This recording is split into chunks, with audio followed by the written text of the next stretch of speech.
Hey everyone. For those of you who don't know us, I'm Connor Usry and this is Roberto Spoerer. We've been Chris's best friends since freshman year here at Duke. This is not really too much point in making small talk since you at least have a general idea as to why you're watching the video. Chris Evans, who is either one of your really good friends or your family member, has recently been admitted to the Triangle Residential Options for Substance Abusers Rehabilitation Center in Durham here. TROSA, which is what it's more commonly referred to as, is a comprehensive long-term residential substance abuse recovery program, which is trying to provide Chris and the other patients with the tools to really rebuild their lives more than just to help them maintain sobriety. Now I know that many of you may have been really shocked or taken aback by this news, seeing as you all knew Chris, as we do, as the really hardworking, motivated individual, and we just really want to make sure you guys understand that that's what he really still is at heart. Exactly. And as Connor said, we've known and grown up with Chris over the last 3 years. We love him to death, but unfortunately we've seen alcohol tear away at the man that he used to be. Alcohol isn't picky about its victims. It doesn't care if you're a 50-year-old homeless man, a 35-year-old single mother, or in Chris's case, a 21-year-old who had never had a drink before coming to college, who scored in the 98th percentile on his college entrance standardized tests, and who had high aspirations to work in the finance sector at NYC. And debatably a very, very handsome young man. Yeah. So we're making this video to demonstrate to those of you who might have some sort of hurtful preconceived notions about the tendencies of alcoholics and about this disease's development, because we want you to understand that it really is a disease and it's not Chris's fault, and that he really is still the same man that he always was. Yeah, and we figured that the best way that we could show you what he used to be would be to bring you back to understand his roots and sort of where he came from.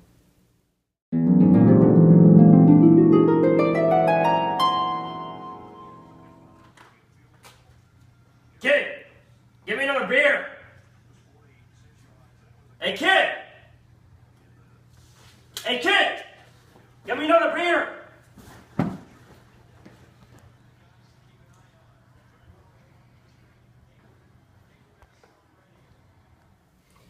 Despite how tough it may have been to watch that scene for some of our viewers, we feel like it's one of the most important contributing factors as to why Chris has really landed where he is now. Children who grow up in an alcoholic home often develop personality traits and characteristics similar to the compulsive behaviors present in households where gambling, drug abuse, or even overeating are actually present. Alcoholism runs in families where children of alcoholics are 4 times more likely than other children to become alcoholics themselves. A child raised by a parent suffering from alcohol abuse may have a variety of conflicting emotions that, if unaddressed, can result in some pretty serious future problems later in life. And some children like Chris become controlled, successful overachievers throughout school, and at the same time are completely emotionally isolated from peers and teachers, pushing their past to the wayside without understanding how it fully affects them. Even if you've sworn off alcohol, you may experience feelings of dissatisfaction, stress, or detachment from others once you reach college, similar to your feelings at home, which may bring you to repeat the abusive lifestyle that your parents gave you. And it's just because it's the only model that you actually have any experience of. It's the only one that you have a model of.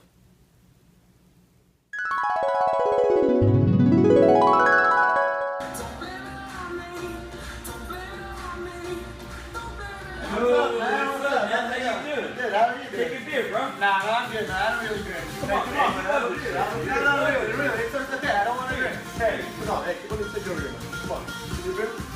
Go. You can have a beer. All right, fine. I'll have it. Okay. I'll take one beer. Hey, he's gonna have a beer. Finally. Hey, here we go. Come join the party, man. Come on, let's go. Hey, cheers, man. Cheers. The definition of a social drinker by the National Institute of Alcohol Abuse and Alcoholism for males is drinking more than 14 drinks per week and no more than 4 drinks per day. Problem drinkers are those who surpass this amount. This in itself is not typically a problem, since about 72% of people have a single period in their life of heavy drinking that lasts about 3 to 4 years and typically peaks around the ages of 18 to 24, which happens to coincide with the college years. And then they typically will phase out of this. These people are given a sufficient reason to cut back on their drinking due to the negative drinking consequences like debilitating hangovers, becoming a parent, or the removal of a drinking focus sort of social situations.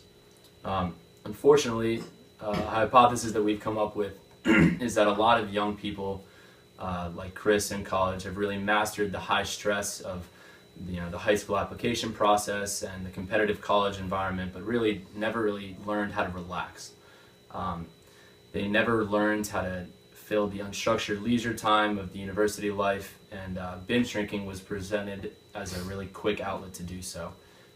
Between his homework and part-time job or SAT prep in high school, Chris rarely really had free time, and he entered college burned out and spending all of this newly found free time wondering what everybody else was doing and why he didn't have to have work. So the only time that he knew he didn't have to be focused on working was while he was drinking. And then once he came to Duke, Chris was overwhelmed, just like the rest of us, by this seemingly never-ending cycle of Tuesday booze days at the country night in Chapel Hill, the rowdiness of Wednesday night shooters, Thirsty Thursday mixers before Divines, date parties on Fridays. Which Rob is still a little bitter about since he never really got invited to as many as Chris or I. I've gotten a lot of dates. But I think you know where we're going with this. The regular drinking schedule of a rowdy party school like Duke means there's pretty much always someone to drink with. As a super outgoing kid, Chris was always looking to have fun with new friends and to celebrate literally any sort of victory in somebody's life by cracking a cold one with them. That's why we really loved him. I mean, he's always looking to have a good time and was seemingly always in a great mood. He lived by the word FOMO, which was fear of missing out. So this one also unfortunately meant that he always felt like he needed to drink and party. Yeah, he also loved saying, YOLO, you only live once. Chris always seemed to be the kid who went out every night, and we were always jealous. I remember a number of nights that I would have to stay in and study for a test or have to do a project, and I'd be watching him pick out a button down and talk about what party he was going to go to that night. Duke's an environment that perpetuates the idea that everyone must have their shit together more than me. We're all incredibly smart, motivated individuals. So if someone else is going out more than me, they're going out and I'm not, it just means that they're better at managing their time than me, or maybe that they've got an easier major. And we thought it was never a problem, but we were wrong.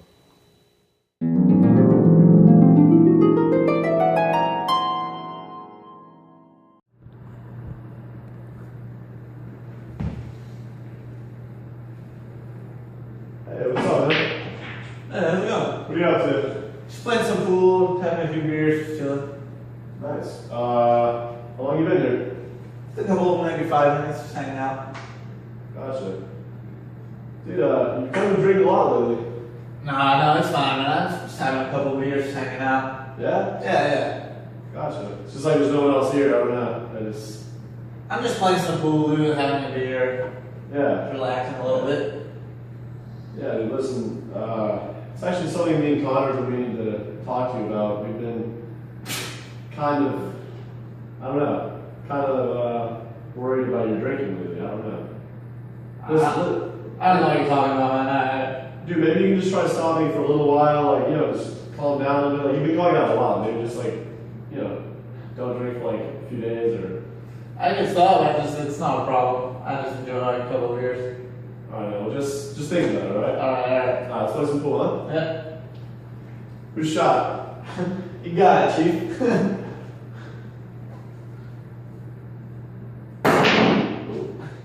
So this was the first time that we realized that Chris actually had a real problem with drinking that he just wouldn't be able to beat by himself. We decided that it was time to step in and plan an intervention for him. So we did some research online and we came up with a few things to keep in mind for the intervention, just to make sure that it would have as much success as humanly possible.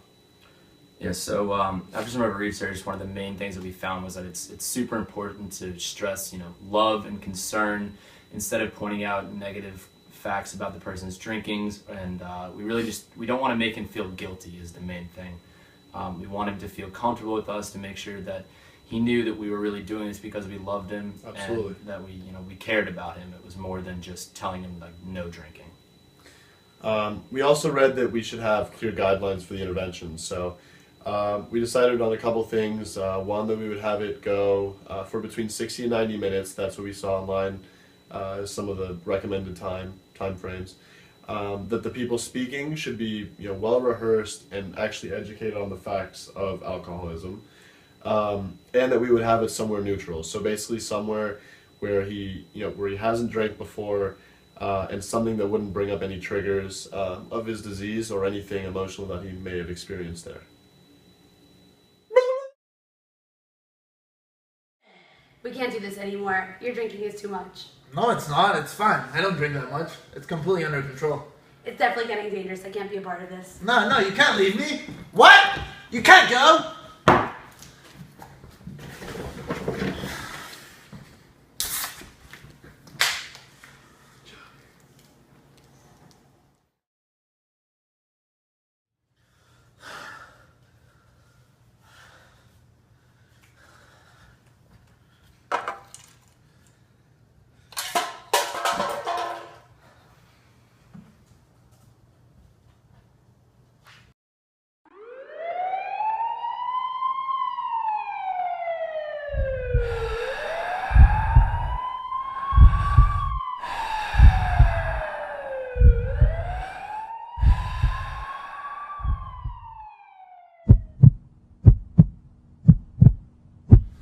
Alright, so our interventions actually didn't work, and his drinking only got worse.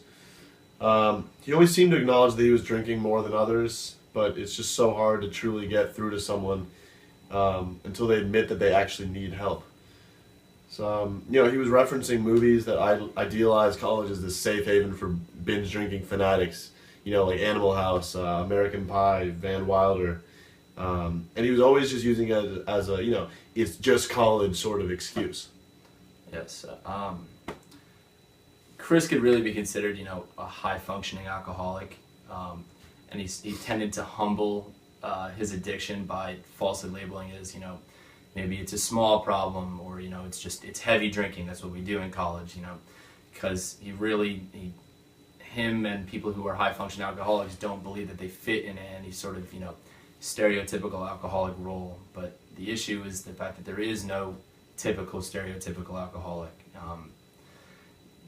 What defines an alcoholic is a person's relationship to alcohol, and not how they appear to the outside world in terms of their personal or their professional or academic life. Yeah, and going out basically became the norm for him. There was no if he was. We just saw how early people would start to drink with him, and it was honestly scary. College drinking was no longer a supplement just to aid his social interactions. It was about actually getting drunk. That was his purpose going out, was just to get drunk. And while others would have just a few beers and a pregame before going out, while talking to some friends, Chris seemed genuinely concerned that he wouldn't be drunk enough for a football game or a party, constantly making the conversation more about getting drunk than anything else. I always saw him bring the flask to maintain his buzz, and insisted that we, keep getting drunk once we got there. So, yeah. So, about 1,800 college students between the ages of 18 and 24 die every single year from alcohol-related unintentional injuries, and 150,000 students develop an alcohol-related health problem while they're in college. This is really true, especially in a highly competitive atmosphere like Duke, where it really boasts the mentality of work hard, play hard, which is just a huge excuse for excessive drinking. Yeah, and so last week Chris almost died. After Jess broke up with him, he went back to his room and he started the binge drinking that inevitably landed him in the hospital with a life-threatening BAC of 0.34. As you know, posing significant risk of death in most drinkers due to the suppression of vital life functions.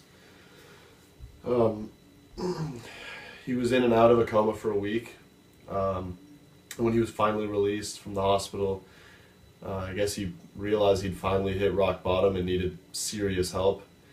We were all there with him, and he's been given medical leave from Duke, and he finally decided to check himself into TROSA. Yeah. So like we said before, TROSA isn't like a bunch of other rehabilitation centers. It's going to be a really hard, long journey for Chris over the next 2 years.